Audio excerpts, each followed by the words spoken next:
Hello everyone, I am Priyanka और जो आज की हमारी क्लास रहेगी, इस क्लास में एक्सरसाइज 13.2 के जो हमारे कुछ बचे हुए क्वेश्चंस हैं उन्हीं को हम कंप्लीट करेंगे। इससे पिछली क्लास में कितने क्वेश्चन कर लिए थे अपन ने? 13 क्वेश्चन टोटल कंप्लीट कर लिए थे। तो पिछले वीडियो की लिंक जो है ये आपको ऊपर मिल जाएगी हमेशा की तरह, ठीक है। बाकी डिस्क्रिप्शन बॉक्स में तो लिंक मेंशन है ही सारे चैप्टर की। तो अगर आप और कोई भी चैप्टर देखना चाहते हैं तो डिस्क्रिप्शन बॉक्स में जाइए, वहां पर जो चैप्टर वाइज प्लेलिस्ट है वो मैंने मेंशन करी है। तो कोई भी चैप्टर बिल्कुल आसानी के साथ आप देख सकते हैं और प्लेलिस्ट के थ्रू ही कोई भी चैप्टर देखिए, क्योंकि प्लेलिस्ट से देखते हैं अगर आप तो आपको इधर उधर ढूंढना नहीं पड़ता, सारी चीजें आपको लाइन से मिल जाती हैं, ठीक है। क्लियर, समझ में आ गई बात। और अगर चैनल को सब्सक्राइब नहीं किया है अभी तक तो चैनल को सब्सक्राइब जरूर कर लीजिएगा। और अगर आज का जो वीडियो है ये पसंद आता है तो लाइक करने से पहले वीडियो से नहीं जाना है। ओके, चलिए तो क्लास स्टार्ट करेंगे हम। तो हमने लिया है क्वेश्चन नंबर 14। तो क्वेश्चन नंबर 14 अच्छा क्वेश्चन है, इस तरह के क्वेश्चन पूछे जाते हैं। तो अब देखिए, मैं जब भी आपको बोलती हूँ कि इंपॉर्टेंट क्वेश्चन है या इस तरह के क्वेश्चन पूछे जाते हैं, इसका मतलब ये नहीं है कि सेम टू सेम यही छप जाएगा। वो फिर आपकी किस्मत है कि सेम टू सेम यही क्वेश्चन छप जाए या पूछ लिया जाए। लेकिन कहने का मतलब ये है कि इस तरह की चीजें पूछी जाती हैं, इसमें थोड़ा बहुत चेंज करके, कंडीशन को चेंज करके क्वेश्चन आ सकते हैं इस तरह के, ठीक। चलिए, सो क्वेश्चन में हमको बोला गया है probability of solving specific problem independently by A and B are half and 1/3 respectively. देखिए, किसी प्रॉब्लम को सॉल्व करने की बात हो रही है, तो किसी प्रॉब्लम को सॉल्व करने की प्रोबेबिलिटी ए की हमको दी है हाफ और बी की हमको दी है 1/3। इतनी बात क्लियर हो गई। इसके बाद बोला जा रहा है if both try to solve the problem independently, और दोनों ही, देखिए ये अपना ए है और ये अपना बी है, और यहां पर कोई एक प्रॉब्लम सॉल्व करने की बात आ रही है। अपने पास एक क्वेश्चन है, प्रॉब्लम है, ठीक है। तो अगर हमारी क्लास में कोई दो बच्चे हैं जिनको एक प्रॉब्लम दे दी गई कि ये प्रॉब्लम आपको सॉल्व करना है, तो ए अपना अलग सॉल्व करेगा, बी अपना अलग सॉल्व करेगा। ए के सॉल्व करने से बी पर कोई इफेक्ट नहीं पड़ेगा और बी के सॉल्व करने से ए पर कोई इफेक्ट नहीं पड़ेगा। ये दोनों अलग अलग हैं, इसीलिए बोला गया है इंडिपेंडेंटली। ये अपना अलग सॉल्व कर रहा है अपने क्वेश्चन को, ये अपना अलग सॉल्व कर रहा है अपने प्रॉब्लम को। सेम प्रॉब्लम है ना, क्वेश्चन सेम ही है, ठीक है। तो ये बोला गया कि ये दोनों इंडिपेंडेंटली अपने अपने मतलब जो एक क्वेश्चन है उसको सॉल्व कर रहे हैं। अब बोला गया है find probability that the problem is solve. तो देखिए, पहली चीज तो ये कि प्रॉब्लम सॉल्व होने का मतलब ये है कि दोनों में से अगर कोई एक भी सॉल्व कर लेता है तब भी अपना काम बन जाएगा, और अगर दोनों उस प्रॉब्लम को सॉल्व कर लेते हैं तब भी अपना काम बन जाएगा। बस प्रॉब्लम सॉल्व होनी चाहिए। बात समझ में आ गई? बस प्रॉब्लम सॉल्व अपनी होनी चाहिए। तो कंडीशन क्या क्या बन सकती हैं? देखो, या तो ए सॉल्व कर लेगा प्रॉब्लम को, ठीक है, बी नहीं करेगा। बी नहीं करेगा, देखो बी के प्रॉब्लम सॉल्व करने को हम बी से शो करेंगे और बी ने नहीं करा तो उसको बी डैश, मतलब बी का कॉम्प्लीमेंट। इसके अलावा और क्या कंडीशन बन सकती है कि फिर क्या हो सकता है कि ए सॉल्व नहीं करे, बी कर ले, और ये भी हो सकता है कि ए भी प्रॉब्लम को सॉल्व कर ले और बी भी प्रॉब्लम को सॉल्व कर ले, ठीक है। तो ये अलग अलग चीजें हो सकती हैं, और इन सभी को अगर हम लिखना चाहें तो हम ए यूनियन बी के फॉर्म में भी लिख सकते हैं। तो आपकी चॉइस है, आप क्वेश्चन को कैसे सॉल्व कर रहे हैं। बस देखने का थोड़ा सा तरीका आपको समझना पड़ेगा कि यहां पर प्रॉब्लम सॉल्व होने की बात हो रही है, सिंपल। क्लियर, समझ में आ गई बात? तो या तो आप ये तीन कंडीशन के हिसाब से कर लें या ये, इन सब का मतलब यही है। बात समझ में आ गई? चलिए, तो अब अपन करते हैं इसको। तो द प्रॉब्लम इज सॉल्व। तो हमको गिवन क्या है, सबसे पहले हम लिख लेते हैं कि हमारे पास गिवन क्या है कि प्रोबेबिलिटी ऑफ ए हमको दिया है हाफ, प्रोबेबिलिटी ऑफ बी हमको दिया है 1/3। इतनी बात क्लियर हो गई अच्छे तरीके से। अब बात करते हैं प्रॉब्लम सॉल्व का मतलब क्या है। Probability of the problem is solved. इसका मतलब ये है कि भाई ए प्रॉब्लम को सॉल्व कर ले और बी ना करे, ए सॉल्व कर ले एंड बी ना करे। या फिर, तो या इंग्लिश में इसका मतलब होता है और अगर देखा जाए तो इसको हम लिखते हैं यूनियन से, ठीक। प्रोबेबिलिटी ऑफ क्या हो सकता है कि भाई ए सॉल्व ना करे बट बी कर ले, या फिर या मीन्स और मीन्स यूनियन, और यूनियन मीन्स प्लस या फिर ये हो सकता है कि ए भी सॉल्व कर ले और बी भी सॉल्व कर ले। क्लियर? तो देखिए अब हमको ये चीज पता है कि ए और बी जो है ये इंडिपेंडेंटली काम कर रहे हैं, मतलब ए और बी इंडिपेंडेंट है। अब ये चीज हम ऑलरेडी इस एक्सरसाइज के इंट्रोडक्शन में पढ़कर आए हैं कि हमको ये चीज पता है कि if A and B are independent then A dash and B dash, ठीक है, ए डैश एंड बी या फिर ए एंड बी डैश, ठीक है, ये इंडिपेंडेंट होंगे ही होंगे। ठीक है, वहां पर हमने इवेंट कुछ और ले लिया होगा, ई ले लिया होगा, एफ ले लिया होगा, बट हमको ये चीज क्लियर होनी चाहिए कि अगर ए और बी इंडिपेंडेंट हैं तो इनके कॉम्प्लीमेंट्री इवेंट जो रहेंगे वो भी इंडिपेंडेंट होंगे ही होंगे। ठीक है, तो ये चीज मैंने यहाँ पर इसलिए लिख दी ताकि आपको एक बार ध्यान आ जाए। ठीक है, तो जब दो इवेंट इंडिपेंडेंट होते हैं, दो इवेंट इंडिपेंडेंट होते हैं तो हमको ये चीज पता है कि जैसे यहाँ पर लिखा है probability of A intersection B dash, तो इसको हम लिख सकते हैं probability of A into probability of B dash लिख सकते हैं, plus probability of A dash, ठीक है, into probability of B plus probability of A into probability of B. बात क्लियर हो गई?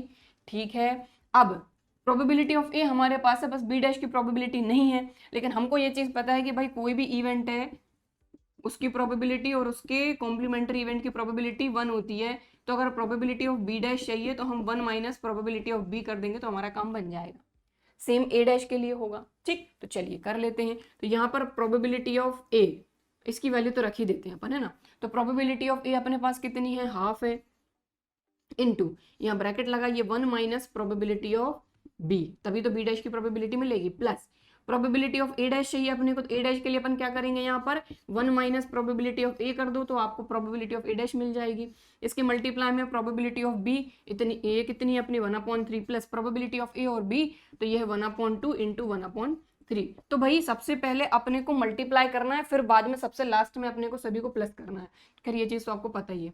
तो ये हो गया 1/2 into 1 minus probability of B कितनी है 1/3, तो ये हो जाएगा 1 माइनस 1/3 प्लस, और ये हो जाएगा अपना 1 माइनस प्रोबेबिलिटी ऑफ ए कितना है 1/2 इंटू 1/3 और प्लस, और ये तो है ही अपना, ये हो जाएगा 1/3 2 जार 6। ठीक है, अब इसको सॉल्व करेंगे तो ये कितना हो जाएगा 1/2 इंटू 3 1 जार 3, 3 माइनस 1 2/3, 2 से 2 कैंसिल, प्लस यहाँ पर देखें तो 2 1 जार 2, 2 माइनस 1 1, तो 1/2 इंटू 1/3 और प्लस 1/6 तो है ही। तो ये जो प्लस का साइन है ना, ये सबसे लास्ट में आपको यूज करना है। ठीक है, पहले इसको सॉल्व कर लो, इसको कर लो, इसको कर लो, फिर अब आप देखिए यहाँ पर जो बचा है वो मैं यहाँ थोड़ा सा सॉल्व कर रही हूँ, तो ध्यान दीजिए यहाँ क्या बचा है अपना 1/3, बीच में प्लस, यहाँ क्या बचा 1/3 2 जार 6 प्लस 1/6, तो इनका एलसीएम लेंगे तो आ जाएगा 6, 3 2 जार 6, 2 1 जार 2, 1 प्लस 1, तो ये आ जाएगा अपना 4/6, तो 2 2 जार 4, 2 3 जार 6, तो ये प्रोबेबिलिटी जो है फाइनल आपकी आगे 2/3। बात समझ में आ गई? ठीक है, तो देखिए इस क्वेश्चन को करने के अलग अलग तरीके हो सकते हैं, बस हमारी थोड़ी सी समझने की बात है कि यहाँ पर बोला है प्रॉब्लम इज सॉल्व्ड, इसकी प्रोबेबिलिटी कैसे फाइंड करेंगे। तो भाई हमको ये चीज पता है कि प्रॉब्लम अगर सॉल्व हो गई है तो ए और बी दोनों अलग अलग काम कर रहे हैं, तो हो सकता है ए सॉल्व कर ले तब भी प्रॉब्लम सॉल्व है, बी सॉल्व कर ले तब भी प्रॉब्लम अपनी सॉल्व है, दोनों कर ले तब भी प्रॉब्लम सॉल्व है। तो कहने का मतलब ये कि दोनों के ए और बी दोनों इवेंट का यूनियन अगर आप कर लेंगे तो उससे भी आपको मिल जाएगा। तो एक तो तरीका ये है, और अगर इसी की जगह आप ए यूनियन बी भी फाइंड कर लेंगे तो उससे भी आपका काम बन जाएगा। बस वर्ड्स को समझने की बात है कि आप किस तरीके से किस चीज को समझते हैं। क्लियर? ठीक है, तो ये तरीका मुझे इसलिए ठीक लगा कि आपको थोड़ा समझने में दिक्कत नहीं होगी कि हाँ भाई ए ने सॉल्व कर लिया बी ने नहीं करा, ए ने कर लिया ए ने किया बी ने नहीं करा, ए ने नहीं किया बी ने किया, या फिर दोनों ने कर लिया। ठीक, क्लियर? तो लीजिए ये आपका अभी हुआ है फर्स्ट पार्ट। ठीक है, अब अपन करेंगे सेकंड पार्ट। तो भाई फर्स्ट पार्ट अपना हो गया, अब अपन करेंगे अपना सेकंड पार्ट। सेकंड पार्ट में अपने को बोला गया exactly one of them solve the problem. Exactly मतलब एग्जैक्टली उन दोनों में से कोई एक ही प्रॉब्लम सॉल्व करे। तो भाई यहाँ पर वन ऑफ देम बोला गया, दोनों में से कोई एक, तो इसमें कंडीशन क्या बन सकती है कि ए सॉल्व कर ले और बी ना करे, या फिर बी सॉल्व कर ले ए ना करे। तो ये दो कंडीशन बन रही है। तो इसको लिखेंगे कैसे अपन मैथमेटिकली अगर लिखें तो प्रोबेबिलिटी अपने को फाइंड करना है exactly one of them solves problem. थोड़ा सा शॉर्टकट में मैंने इसको लिख दिया। तो देखिए हो क्या सकता है कि प्रोबेबिलिटी किसकी कि ए सॉल्व्स, ठीक, and not be. A solve कर ले और बी ना करे, या फिर या मीन्स और दूसरी कंडीशन क्या बन सकती है कि not B and sorry not A and B solves. तो आप अपने शब्दों में थोड़ा सा इसको लिख सकते हैं, ठीक है। तो ए सॉल्व कर ले बी ना करे, या फिर ए ना करे बी सॉल्व कर ले। तो इसको अपन लिखेंगे कैसे? तो प्रोबेबिलिटी ए सॉल्व कर रहा है मतलब ए, एंड मतलब इंटरसेक्शन, बी नहीं कर रहा नॉट बी मतलब बी नॉट, सिंपल। और मतलब अपना यूनियन, और यूनियन मतलब प्लस, यहां पर ब्रैकेट लगाया, सॉरी प्रोबेबिलिटी, यहां पर भी प्रोबेबिलिटी लगाना है और यहां पर भी अपने को प्रोबेबिलिटी लगाना है, ठीक है। प्रोबेबिलिटी किसकी? नॉट ए की। नॉट ए मतलब ए नहीं कर रहा है, एंड मतलब इंटरसेक्शन, बी सॉल्व यानी बी सॉल्व कर रहा है, ठीक। और हमको ये चीज पता है कि भाई ए और बी इंडिपेंडेंट है, तो ए बी डैश भी इंडिपेंडेंट होगा, ए डैश बी भी इंडिपेंडेंट होगा। तो यहाँ पर आप चाहें तो लिख दीजिए, पहले अपन यहाँ पर अपना लिखते हैं फिर अपन आगे लिखेंगे। तो यहाँ पर अगर ए और बी डैश इंडिपेंडेंट इवेंट है मतलब क्या हो जाएगा कि probability of A into probability of B dash. Bracket लगा के करिए थोड़ा सा, क्योंकि इसका फर्स्ट पार्ट थोड़ा सा हौच-पौच हो गया था, है ना। अब अपन यहां पर आते हैं तो probability of A dash intersection B dash, मतलब ए डैश और बी भी इंडिपेंडेंट इवेंट है, मतलब प्रोबेबिलिटी ऑफ ए डैश, ठीक है, इनटू प्रोबेबिलिटी ऑफ बी। इसको थोड़ा सा बिल्कुल प्रॉपर करेंगे, आपको क्लियर दिख सके। इसके बाद अब यहाँ की बात करते हैं, तो प्रोबेबिलिटी ऑफ ए तो ठीक है, इनटू भी ठीक है। प्रोबेबिलिटी ऑफ बी डैश को आप क्या लिखोगे? इसको आप लिखोगे 1 माइनस प्रोबेबिलिटी ऑफ बी। बात समझ में आ रही है? ठीक है, ये ब्रैकेट क्लोज, बीच में प्लस, यहाँ ब्रैकेट लगाया। प्रोबेबिलिटी ऑफ ए डैश का क्या मतलब है? 1 माइनस प्रोबेबिलिटी ऑफ ए, ठीक है, इनटू प्रोबेबिलिटी ऑफ बी। बस आपको वैल्यू रखना है और सॉल्व करना है। तो देखिए थोड़ा सा डायरेक्ट करेंगे। प्रोबेबिलिटी ऑफ ए कितना अपने को दिया हुआ है, मैंने लिखा नहीं है। ए की प्रोबेबिलिटी हाफ है और बी की 1/3 है, तो ये हो गई हाफ इंटू 1 माइनस 1/3 प्लस यहाँ पर 1 माइनस ए की प्रोबेबिलिटी अपनी हाफ इंटू बी की 1/3। बस इसको सॉल्व कर लेना है अपने को। तो 1/2 अपना ऐसा ही है, इसको सॉल्व करेंगे। 3 1 जार 3, 3 माइनस 1 2/3, ये ब्रैकेट क्लोज, इंटू नहीं sorry plus, 2 1 jar 2, 2 minus 1 1/2 into 1/3, ठीक है। इन दोनों को अब सॉल्व, 2 से 2 कैंसिल हो गया, यहाँ अपना क्या आ गया 1/3 प्लस 2 3 जार 6 1/6। एलसीएम लेंगे तो अपना क्या आ जाएगा यहाँ पर 6, 3 2 जार 6, 2 1 जार 2, 2 + 1, तो ये आ जाएगा आपका 3/6, 3 1 जार 3, 3 2 जार 6। तो ये आ गया आपका आंसर। बात क्लियर हुई? ठीक है। तो थोड़ा सा फर्स्ट पार्ट तो अपन ने थोड़ा सा ऐसे ही कर लिया था, बट आपको इसी तरीके से प्रॉपर करना है कि क्लियर दिखे, ठीक है। कई बार क्या होता है हम ब्रैकेट ढंग से नहीं लगाते तो हमारे प्लस मल्टीप्लाई सब मिक्स हो जाते हैं, तो वो नहीं करना है। इसको पूरा अलग सॉल्व करना है, इसको पूरा अलग सॉल्व करना है, और लास्ट में जाके फिर अपने को ऐड करना है जब पूरा पूरा सॉल्व हो जाए। तो क्लियर, समझ में आ गई बात? तो इस तरीके से ये हो गया आपका क्वेश्चन नंबर 14 कंप्लीट। अब हम देखेंगे नेक्स्ट क्वेश्चन, तो इसको नोट करना है तो आप कर सकते हैं। सो हमारा नेक्स्ट क्वेश्चन, क्वेश्चन नंबर 15। तो हालांकि ये बहुत ही सिंपल क्वेश्चन है, तो मैं यही कहूंगी कि सबसे पहले अपने को खुद से ट्राई करना है, और नहीं बनता है तो सॉल्यूशन तो है, ठीक है। चलिए स्टार्ट करते हैं। तो यहाँ पर बोला गया 1 card is drawn at random from a well shuffled deck of 52 card total अपने 52 कार्ड होते ही हैं, प्लेइंग कार्ड जो होते हैं। तो उन 52 कार्ड में से एक कार्ड अपन ने रैंडमली पिक करा, ठीक है। तो रैंडमली पिक करा है, तो in which of the following cases are the event E and F are independent. तो यहाँ पर ये बोला जा रहा है कि यहाँ पर दो अपने पास इवेंट हैं, इवेंट ई में भी 52 कार्ड में से एक कार्ड अपन सिलेक्ट कर रहे हैं और एफ में भी अपन एक कार्ड सिलेक्ट कर रहे हैं 52 कार्ड्स में से। तो यहाँ पर ये बोल रहे हैं कि कौन से केस में। अब देखिए यहाँ पर इसमें 3 पार्ट हैं, तीनों में अपने को ये बताना है कि ई और एफ इंडिपेंडेंट है या नहीं। तो इंडिपेंडेंट होने के लिए अपने को ये चीज बहुत अच्छे तरीके से पता है, कंडीशन क्या होती है कि अगर ई और एफ इंडिपेंडेंट है, इसके लिए कंडीशन क्या रहेगी कि probability of E intersection F equal to probability of E into probability of F.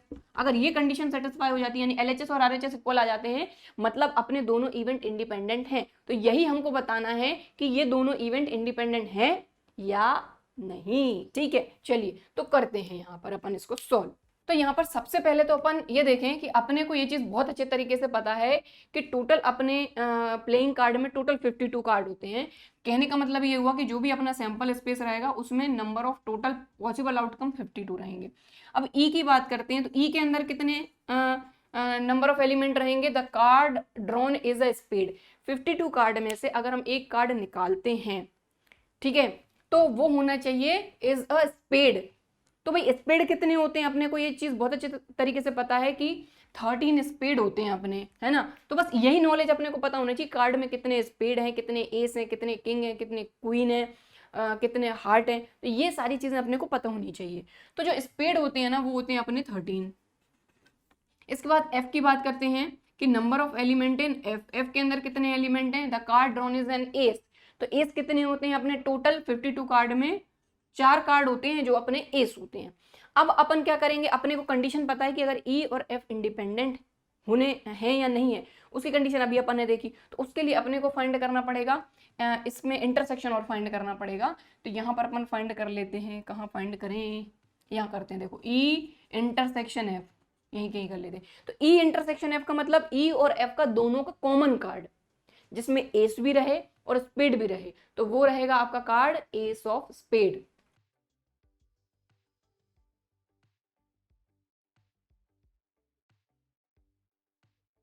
बात क्लियर हो गई।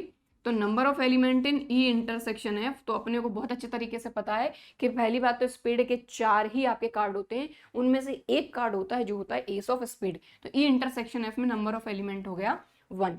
अब अपन क्या करेंगे, अब अपन फाइंड करते हैं कि प्रोबेबिलिटी ऑफ ई फाइंड कर लेते हैं। तो ई की probability number of element in E over total possible outcome in sample space, cancel कर दिया, 13 4 52। फिर प्रोबेबिलिटी ऑफ एफ फाइंड कर लेते हैं। तो एफ में number of favourable outcome 4 over total possible outcome 52, 4 से कैंसिल कर दिया, 4 1 4, 12 बचा, 4 3 12। फिर इसके बाद probability of E intersection F find कर लेंगे। तो ई इंटरसेक्शन एफ में कितने एलिमेंट है 1 और टोटल पॉसिबल आउटकम है अपने 52, ये आ गई प्रोबेबिलिटी। अब if E and F are independent,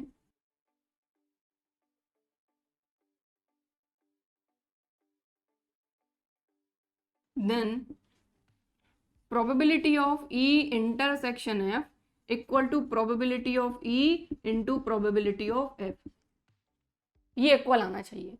तो E इंटरसेक्शन F की प्रोबेबिलिटी अपन ने फाइंड करी है अभी 1/52 इक्वल टू E की प्रोबेबिलिटी अपनी कितनी है 1/4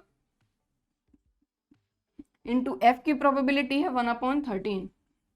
ठीक है, इसको सॉल्व कर लो तो ये हो गया 1/52, ये हो गया 13 4 52।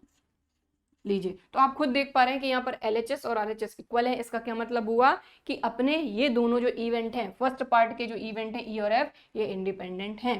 तो यहाँ पर लिखेंगे तो E and F are independent events. लीजिए, ये फर्स्ट पार्ट हो गया, इसको नोट कर लो फटाफट से। अब अपन करेंगे इसका सेकंड पार्ट। सो यहाँ पर क्वेश्चन नंबर 15 का सेकंड पार्ट। तो यहाँ पर E इवेंट दिया है द कार्ड इज ब्लैक और F दिया है द कार्ड इज किंग। तो यहाँ पर सबसे पहले अपन E इंटरसेक्शन F भी फाइंड कर लेते हैं। तो अपने को ये चीज बहुत अच्छे तरीके से पता है कि ब्लैक कार्ड होना चाहिए और किंग का होना चाहिए। तो अपने को ये चीज पता है कि भाई ब्लैक जो होते हैं, अगर किंग की बात करें तो किंग के 2 ब्लैक कार्ड रहेंगे आपके। कौन कौन से? एक तो स्पेड वाला और एक एस वाला, क्योंकि दोनों ब्लैक होते हैं। क्योंकि हमारे जो कार्ड्स होते हैं 52, उनमें 2 ही कलर होते हैं, एक रेड और एक ब्लैक। ठीक है, क्लियर? एक रेड और एक ब्लैक। तो यहां पर ब्लैक कार्ड अपने किंग के 2 रहेंगे, एक स्पेड वाला और एक एस वाला। ठीक है, तो the card is black king. Black king के कार्ड होने चाहिए, वही रहेगा आपका ई इंटरसेक्शन एफ। और अपने को पता है कि ब्लैक कार्ड और किंग, ठीक है, ये कार्ड आपके 2 रहेंगे, एक स्पेड का और एक एस का। ठीक है, तो अब इसमें नंबर ऑफ एलिमेंट लिख लेते हैं। तो नंबर ऑफ एलिमेंट इन ई कितने हो जाएंगे भाई? ब्लैक कार्ड कितने होते हैं अपने?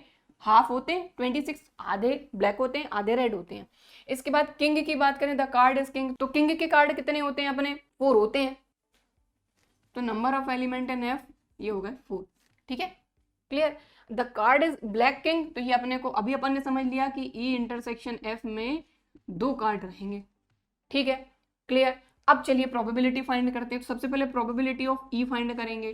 तो नंबर ऑफ, और अपने को ये चीज पता है कि भाई टोटल 52 कार्ड है, यानी number of element in sample space 52। ठीक है, तो प्रोबेबिलिटी ऑफ ई, तो number of element in E over number of element in sample space. इसी तरीके से प्रोबेबिलिटी ऑफ एफ फाइंड करेंगे, तो number of element in F और number of element in sample space. इसी तरीके से probability of E intersection F find करेंगे, तो number of element in E intersection F और number of element in sample space. तो फटाफट से फाइंड करते हैं। ई में कितने एलिमेंट हैं?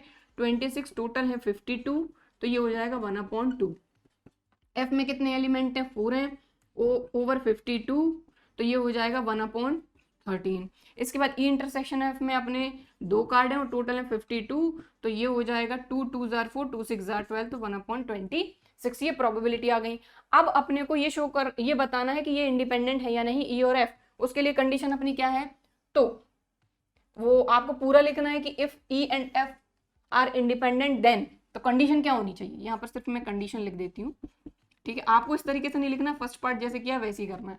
तो probability of E intersection F equal होना चाहिए probability of E into probability of F के। उसी कंडीशन में आपके ई और एफ इंडिपेंडेंट होंगे। तो ई इंटरसेक्शन एफ की प्रोबेबिलिटी अपन ने फाइंड करी 1/26 इक्वल टू ई की प्रोबेबिलिटी अपनी कितनी आई है? 1/2 और एफ की आई है 1/13। इसको सॉल्व कर लीजिए। 1/26, 13 2 जार 26, तो LHS और RHS इक्वल आ गए, मतलब ई एंड एफ आर इंडिपेंडेंट। ठीक है, तो सेकंड पार्ट जो था इसमें भी आपके दोनों इवेंट ई और एफ इंडिपेंडेंट हैं। इसको नोट कर लीजिए। अब हम करेंगे इसका third part. So question number 15 का थर्ड पार्ट। तो यहां पर देखिए हमारा ई दिया हुआ है, एफ दिया हुआ है, ई इंटरसेक्शन एफ और फाइंड कर लेते हैं। तो यहां पर जो ई है वो क्या है? The card drawn is a king और क्वीन। जो भी हम कार्ड निकालेंगे वो किंग हो या फिर क्वीन हो। तो किंग कितने होते हैं अपने? 4। क्वीन कितनी होती है अपनी? 4। कहने का मतलब ये है कि ई के अंदर जो टोटल फेवरेबल आउटकम है वो कितने रहेंगे? यानी कि number of element in E 4 king रहेंगे, 4 क्वीन रहेंगे, यानी टोटल नंबर ऑफ एलिमेंट रहेंगे 8। एफ की बात करते हैं, the card drawn is a queen और जैक। तो यहां पर एफ में ये बोला गया है कि हम अगर एक कार्ड निकालते हैं तो या तो वो क्वीन हो या फिर जैक हो। तो क्वीन कितनी होती है? 4। जैक कितने होते हैं? 4। तो यहां पर भी number of element in F हो जाएंगे 4 क्वीन और 4 जैक, टोटल 8। ठीक है, और अपने को सैंपल स्पेस में एलिमेंट पता ही है, टोटल 52 कार्ड है। ठीक है, ये बात क्लियर हो गई। अब अपन बात करते हैं ई इंटरसेक्शन एफ की, यानी इन दोनों में कॉमन। तो देखिए पहला जो कार्ड निकलेगा वो या तो किंग होना चाहिए या क्वीन होना चाहिए, और सेकंड में क्वीन या फिर जैक। तो कॉमन सीधा सीधा दिख रहा है कि जो भी कार्ड निकलेगा वो क्वीन होना चाहिए, दोनों में कॉमन। ठीक है, तो the card drawn is a queen, दोनों में कॉमन। ठीक है, तो क्वीन कितनी होती है अपने को बहुत अच्छे तरीके से पता है, 4 होती है। तो ई इंटरसेक्शन एफ में आ जाएंगे 4 एलिमेंट। इतनी बात क्लियर होगी। सबसे पहला काम अपना अपने को ये करना है। ठीक है, अब अपन प्रोबेबिलिटी फाइंड कर लेंगे। तो प्रोबेबिलिटी किसकी फाइंड करेंगे? फटाफट से ई की फाइंड करेंगे। तो number of element in E over number of element in sample space. E के अंदर कितने एलिमेंट है? 8 है और टोटल है 52।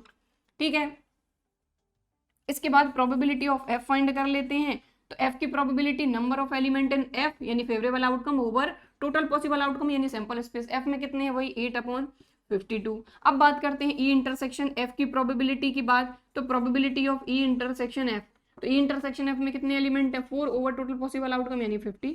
तो इसको कैंसिल कर दीजिए, ये आ गया अपना 1/13। इसके बाद 4 2 जार 8, 4 1 जार 4, 4 3 जार 12 यानी 2/13। यहाँ पर भी आ जाएगा 2/13, इसको जब आप कैंसिल कर देंगे तो। इतनी बात क्लियर हुई, ठीक। चलिए अब अपन बात करते हैं, अपन ने ये प्रोबेबिलिटीज फाइंड कर ली। अब अपने को मेन अपने को काम यहाँ पर क्या बताना है कि ई और एफ इंडिपेंडेंट है या नहीं। तो ई और एफ इंडिपेंडेंट होने के लिए कंडीशन क्या होती है कि probability of E intersection F equal होना चाहिए probability of E into probability of F की। अगर ये दोनों इक्वल आ जाते हैं तो ये इंडिपेंडेंट है, अदरवाइज नहीं है। तो ई इंटरसेक्शन एफ की प्रोबेबिलिटी अपनी आई है 1/13 इक्वल टू ई की प्रोबेबिलिटी आई है 2/13, यहाँ पर भी 2/13, ठीक है। तो 2 2 जार हो गया 4, 13 इंटू 13 हो गया 169 और ये हो गया 1/13। तो आप एक चीज देखिए, क्या ये दोनों इक्वल आ रहे हैं? बिल्कुल नहीं आ रहे हैं। कहने का क्या मतलब हुआ कि 1/13 इज नॉट इक्वल टू 4/169। इसका क्या मतलब हुआ कि भाई इस कंडीशन में, इस केस में जब इवेंट ई और एफ इस तरह से रहेंगे तब ये दोनों इंडिपेंडेंट नहीं होंगे। तो यहाँ लिख देंगे कि ई and F are not independent.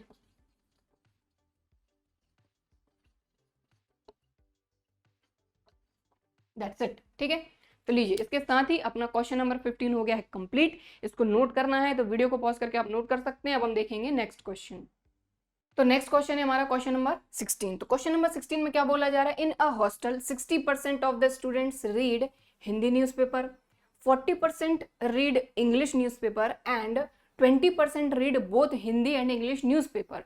A student is selected at random, find the probability that, मैंने ये नहीं लिखा है फाइंड द प्रोबेबिलिटी, ठीक है, find the probability that she reads neither Hindi nor English newspaper.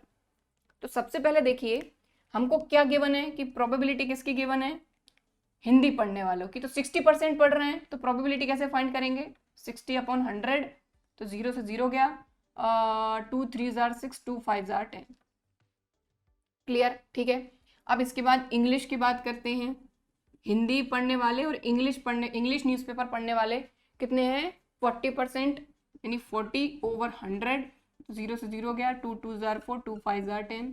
अब हिंदी और इंग्लिश दोनों, तो प्रोबेबिलिटी ऑफ किसकी, हिंदी एंड यानी इंटरसेक्शन इंग्लिश, यह 20%, 20/100, 2 5 जार 10, 1/5, ठीक है।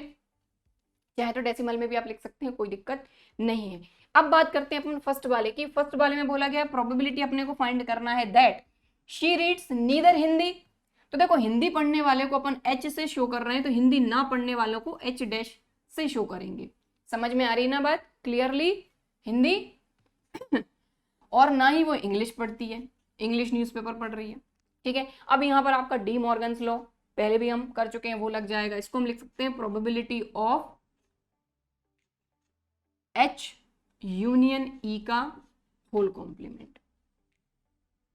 बात समझ में आ गई, ठीक है। और इसको अपन लिख सकते हैं 1 minus probability of H union E, ठीक है, क्योंकि इसको सॉल्व करना ज्यादा आसान रहेगा बजाय इसके और इसके। इतनी बात क्लियर हो गई सही तरीके से। अब चलिए इसको अपन सॉल्व कर लेते हैं, वैल्यू अपने पास है, ठीक है। तो ना ही हिंदी और ना ही इंग्लिश, ठीक है। तो इस तरीके से अपन ने लिख लिया इसको डी मॉर्गन्स लॉ से। अब ये अपन ने 1 माइनस, यहाँ पर आप ब्रैकेट लगाइए। अब अपने को पता है कि एच यूनियन ई, यूनियन है, ध्यान दीजिएगा, है ना, ये यूनियन है। तो इसका फॉर्मूला क्या हो जाएगा, probability of H plus probability of E minus probability of H intersection ई, यही होता है, ठीक है ना। यूनियन कैसे फाइंड करते हैं पता है ना, ये फॉर्मूला अपन ने लगा दिया, वैल्यू रख देंगे 1 माइनस हिंदी पढ़ने वाले 3/5, इंग्लिश पढ़ने वाले 2/5, माइनस हिंदी और इंग्लिश दोनों पढ़ने वाले 1/5। सॉल्व कर लो इसको, तो 1 माइनस, देखो सभी के डिनोमिनेटर सेम है तो एलसीएम लेंगे तो 5 आ जाएगा, 3 + 2 5 - 1, तो ये हो जाएगा 1 -4/5, 5 1 जार 5, 5 में से 4 गया, या फिर 5 - 4/5 लिख लो, तो ये आ जाएगा 1/5। That's it.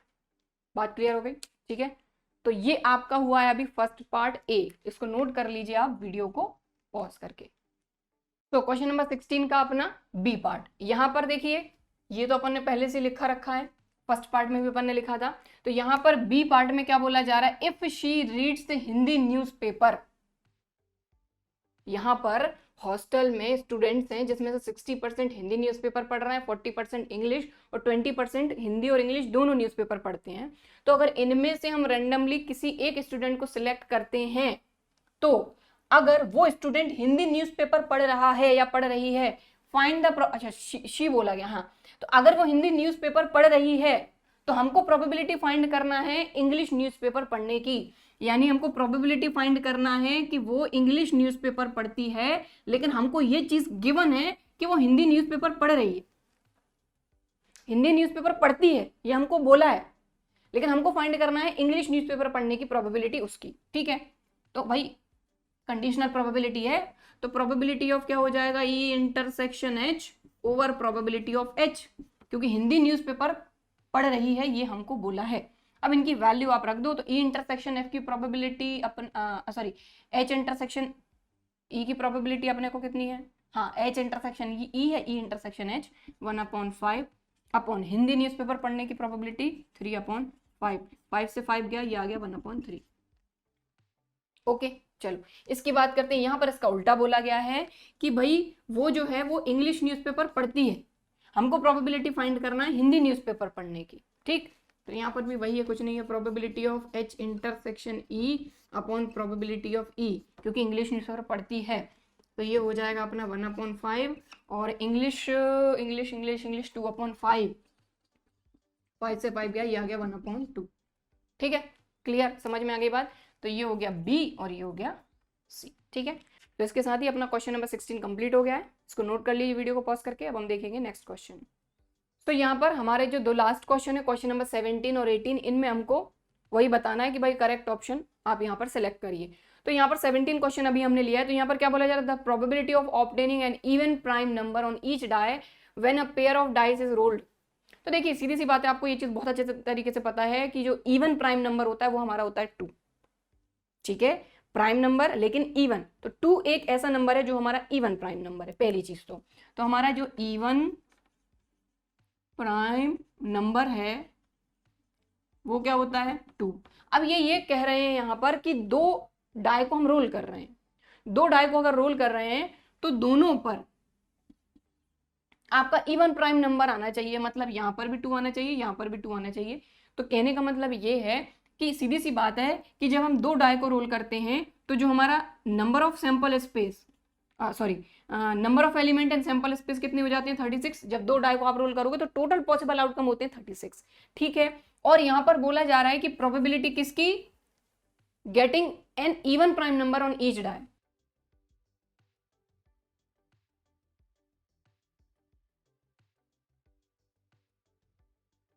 तो टोटल हमको पॉसिबल आउटकम तो पता है, फेवरेबल आउटकम क्या होंगे। तो भाई फेवरेबल आउटकम की अगर आप बात करो, फेवरेबल आउटकम की बात करो, तो आपको ये चीज पता है कि भाई ये जो 2 रहेगा, यही एकमात्र आपका एक ऐसा आउटकम रहेगा जो दोनों डाई का, देखो ये पहले डाई का थ्रो है, ये दूसरा डाई का है, तो दोनों पे अपने को 2 चाहिए। तो सिंपल सी बात है, यही बात खत्म हो गई कि नंबर ऑफ फेवरेबल आउटकम 1 है और टोटल पॉसिबल आउटकम 36 है। जब दो डाई को आप थ्रो करते हैं तो टोटल पॉसिबल आउटकम 36 होते हैं, लेकिन क्योंकि बोला जा रहा है कि दोनों डाई को थ्रो करने पे दोनों डाई पे इवन प्राइम नंबर चाहिए, इस पे भी 2 इस पे भी 2, तो 2 ये एक ऐसा आउटकम है, तो एक ही है, तो favourable outcome over total possible outcome. तो लीजिए 1/36, यानी इसका आंसर आ गया आपका डी, खत्म। ठीक है, अब हम करेंगे नेक्स्ट क्वेश्चन। तो यहाँ पर हमारा इस एक्सरसाइज का लास्ट क्वेश्चन, क्वेश्चन नंबर 18। तो क्वेश्चन नंबर 18 में क्या बोला गया है, 2 events A and B will be independent if, A और बी इंडिपेंडेंट होंगे कब। तो भाई हमको ये चीज बहुत अच्छे तरीके से पता है कि A and B independent event है, इंडिपेंडेंट इवेंट्स कब, या तो A dash and B dash independent हो, या ए डैश एंड बी हो या फिर A and B dash independent हो। तो इनसे मिलती जुलती कोई कंडीशन यहाँ दिख रही हो तो देख लो, क्योंकि देखो A and B are mutually exclusive रहेंगे तब ए और बी इंडिपेंडेंट होंगे। तो म्यूचुअली एक्सक्लूसिव और इंडिपेंडेंट इवेंट जब हमने ये टॉपिक समझा था तभी हमने समझ लिया था कि ये दोनों अलग अलग चीजें हैं। ठीक है, इसके बाद सेकंड ऑप्शन देखो, और सेकंड ऑप्शन में हो सकता है क्योंकि यहाँ पर भी ए डैश है यहाँ पर भी बी डैश है, और ए डैश बी डैश इसका मतलब क्या है, मैंने आपको क्या बताया था कि कभी भी अगर इनके बीच में जैसे मान लीजिए ये ई एफ लगा हुआ है तो इसका मतलब समझ जाइए कि प्रोबेबिलिटी ऑफ ई इंटरसेक्शन है। ठीक है, अगर इस तरीके से लिखा हुआ है तो यहाँ पर भी probability of A dash B dash लिखा है, इसका मतलब probability of A dash intersection B dash, उनके बीच में कुछ नहीं है मतलब इंटरसेक्शन। ओके ठीक है, तो सेकंड वाले ऑप्शन को करते हैं एक बार। तो देखिए probability of A dash B dash मतलब A dash intersection B dash, इसका क्या मतलब हुआ, प्रोबेबिलिटी ऑफ आपका A dash into probability of B dash. अब आप खुद देखें कि प्रोबेबिलिटी ऑफ ए डैश को 1 माइनस प्रोबेबिलिटी ऑफ ए लिख सकते हैं ना। ठीक है, तो इसको हमने लिखा probability of 1 minus probability of A, एक मिनट यहाँ, ठीक है, और इसको लिख सकते हैं 1 माइनस प्रोबेबिलिटी ऑफ बी। ठीक है, तो probability of A dash intersection B dash, ये कंडीशन बन रही है अपनी। क्लियर क्लियर, इसका क्या मतलब हुआ कि जो अपना आंसर है ये बी करेक्ट है। Probability of A equal to probability of B, यहां से भी कोई सेंस नहीं बन रहा है, यहां से भी, तो बी अपना करेक्ट ऑप्शन है। कि अगर अब यहां पर उल्टा चलेगा कि क्योंकि A dash and B dash independent है तभी जाके ए एंड बी इंडिपेंडेंट होंगे। ठीक है क्लियर, तो इस तरीके से आपका बी ऑप्शन है करेक्ट ऑप्शन। तो क्वेश्चन नंबर 18 हो गया कंप्लीट। इसको नोट करना है तो वीडियो को पॉज करके आप नोट कर सकते हैं। बाकी आज की क्लास में हम इतना ही करेंगे। इस क्वेश्चन के साथ ही हमारी जो एक्सरसाइज 13.2 थी ये कंप्लीट हो गई है, और आई होप कि इसमें हमने जो भी क्वेश्चन समझे हैं ये आपको अच्छी तरीके से समझ में आए होंगे, वीडियो भी पसंद आया होगा। अगर वीडियो पसंद आया है तो लाइक ज़रूर करना है, लाइक किए बिना नहीं जाना है। ठीक है, और अगर अभी तक चैनल को सब्सक्राइब नहीं किया तो भाई जल्दी से सब्सक्राइब करो इसी तरह के और वीडियोज़ के लिए। चलिए फिर मिलते हैं अगले वीडियो में, तब तक के लिए बाय एंड थैंक यू।